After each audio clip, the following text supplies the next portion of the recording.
Professions as you know it today will become meaningless. So many of you will be out of your vocation unless you do something that a damn machine cannot do. You must be equipped with something beyond your intellect. Only then you will be relevant, then artificial intelligence won't disturb you.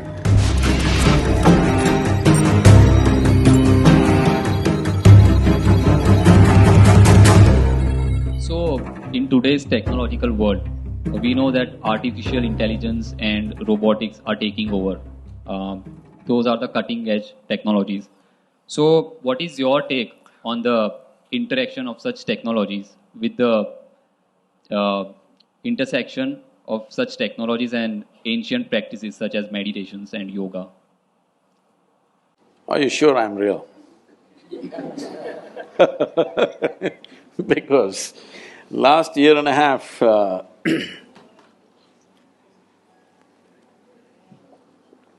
they've been inviting me to speak in all sorts of artificial intelligence conferences in the world. I was just surprised, why are they asking me to come and speak about artificial intelligence, because I'm not an expert in the field, nor am I an artificial intelligence.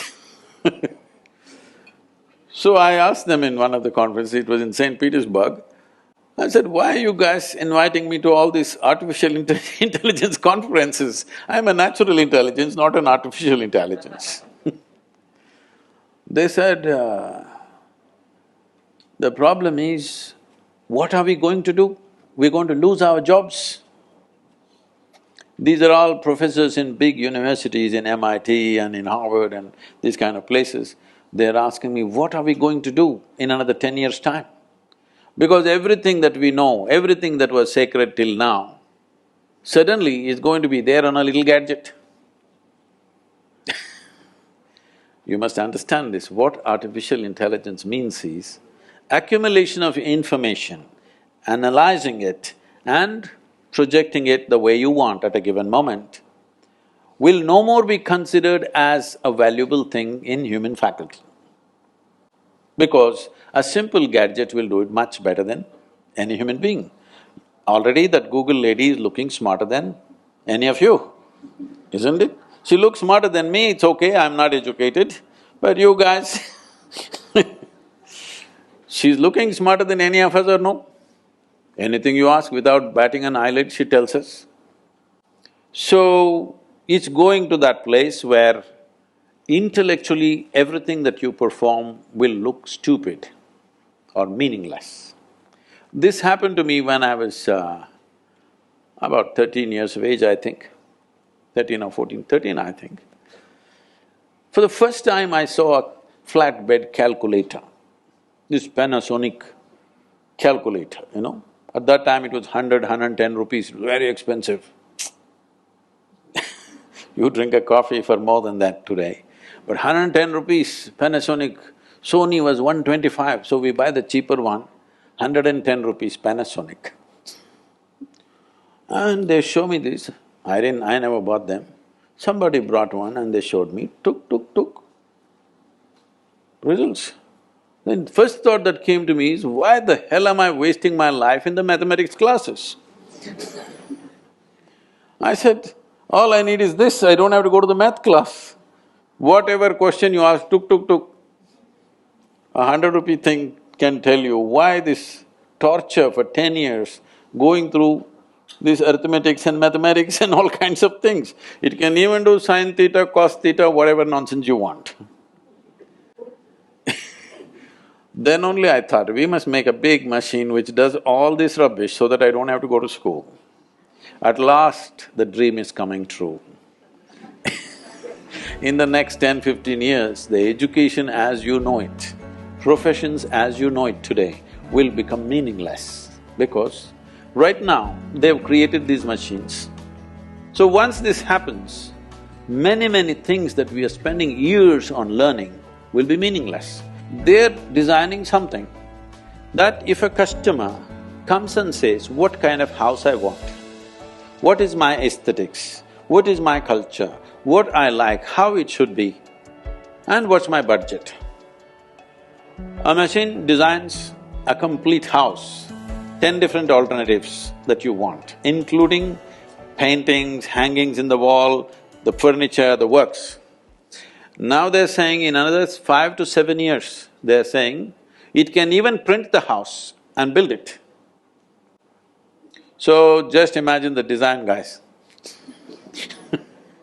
So many of you will be out of your occasion unless you do something that a damn machine cannot do. All of you should gear yourself for this now. You must be able to do something beyond your intellect. Human being has many layers of intelligence. Intellect is only a small part of it. Right now, our education system is completely dedicated to intellectual development of the human being, and we think that's the grandest way to live. No, it is not. We can explore that if we have the time. But in the yogic way of looking at things, we look at human intelligence as 16 parts. If you explore other dimensions of intelligence, only then you will be relevant when everything intellectual. Intellectual means your intellect cannot function without accumulated data. Yes or no? Hello? Yes. Your intellect cannot function without accumulated data, is that so? Now, whatever is data assimilation, analysis and execution of that analysis, a machine will do better than you.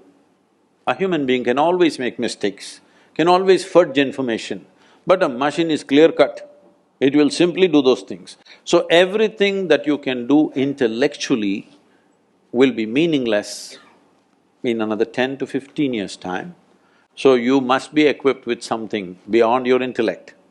When I say beyond your intellect, there are many ways to look at it. I will make a simplistic example. Simplistic because if we go into more sophisticated examples, we'll have to do a lot of exploration. We don't have that kind of time today. For example, what did you eat for lunch? Maggie. You are on Maggie?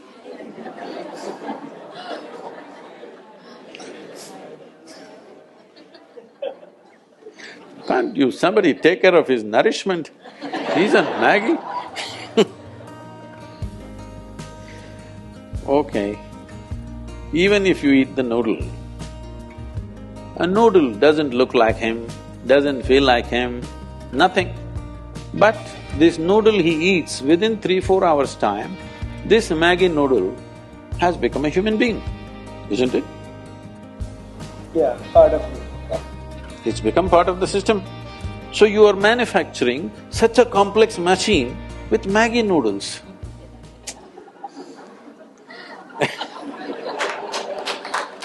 This is like a 3D printer. You put Maggi noodles into it. No, I am not made of Maggi noodles, okay? I eat better than that.